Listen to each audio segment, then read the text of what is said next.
মাছের বাচ্চা দ্রুত বৃদ্ধি করতে 5টি গুরুত্বপূর্ণ টিপস। যে টিপসগুলো না জানার ফলে অনেকজনের মাছের বাচ্চা ঠিকই দেয় কিন্তু মাছের বাচ্চা রাখতে পারে না। তো চলুন কথা না বাড়িয়ে ভিডিওটি শুরু করা যাক।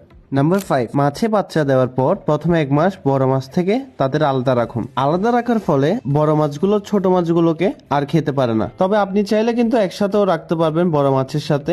এতে কিন্তু আপনার প্রচুর পরিমাণ হাইডিং প্লেস দিতে হবে যাতে আপনার ট্যাঙ্কে থাকা বড় মাছগুলো ছোট মাছগুলোকে আর খেতে না পারে।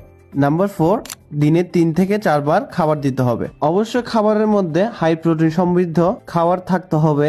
হাই প্রোটিন সমৃদ্ধ খাবার বলতে লাইভ ফুডগুলো বোঝায়, যেমন হচ্ছে ডাফনিয়া, বেবি ব্রাইন শ্রিম্প, মাইক্রোওয়ার্ম। এগুলো হচ্ছে লাইভ ফুড যেগুলো খাওয়ালে আপনার মাছের বাচ্চা দ্রুত বৃদ্ধি পাবে। তবে লাইভ ফুড বেশি খাওয়ানো যায় না, কারণ হচ্ছে এগুলো হাই প্রোটিন থাকে। আপনি দিনে একবারই খাওয়াইতে পারবেন। তাছাড়া বাকি দুবেলা আপনারা কিন্তু প্যাকেটের খাবারগুলো গুঁড়ি করে খাওয়াইতে হবে।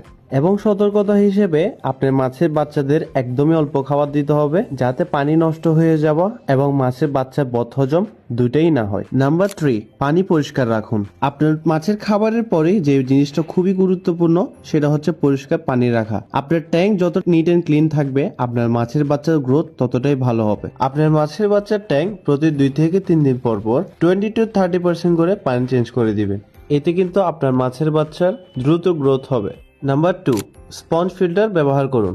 আপনার মাছের বাচ্চার একটি নিরাপদ ফিল্টার হলো স্পঞ্জ ফিল্টার। স্পঞ্জ ফিল্টার কিন্তু আপনার মাছের বাচ্চার পানি পরিষ্কার করতে সাহায্য করে, একই সাথে এটি পানিতে অক্সিজেন লেভেলও ঠিক রাখে। ফিল্টার ছাড়াও কিন্তু আপনার মাছের বাচ্চা গ্রোথ করতে পারবেন, তবে এর জন্য আপনার পরিবেশটা হতে হবে খোলামেলা। নাম্বার 1 এ যাওয়ার আগে আপনাদের কাছে একটি রিকোয়েস্ট থাকবে, আমার ভিডিওটি যদি আপনাদের কাছে পৌঁছে থাকে তাহলে আমার পেজটি ফলো করে পাশে থাকতে পারেন এবং আমাদের ভিডিওটি যদি ভালো লেগে থাকে তাহলে কমেন্ট বক্সে জানাতে পারেন। নাম্বার 1, অনেকগুলো মাছ একসাথে না রাখা। আপনার মাছের সংখ্যা অনুযায়ী আপনার পাত্রটা সিলেক্ট করা অথবা আপনার ট্যাঙ্কটা সিলেক্ট করা। অতিরিক্ত মাছ বা বাচ্চা একসাথে রাখা যাবে না। আপনার মাছের সংখ্যা বেশি হলে আপনার পাত্র বা ট্যাঙ্ক বাড়াতে হবে এবং মাছের সংখ্যা কম হলে আপনার পাত্র ছোট রাখলেও চলবে। তো এই ছিল আজকে ভিডিওটি কেমন লেগেছে অবশ্যই কমেন্ট বক্সে জানাবেন। তো দেখা হচ্ছে পরবর্তী ভিডিওতে ভিন্ন কোনো টপিক নিয়ে। ততক্ষণ পর্যন্ত ভালো থাকুন। আসসালামু আলাইকুম।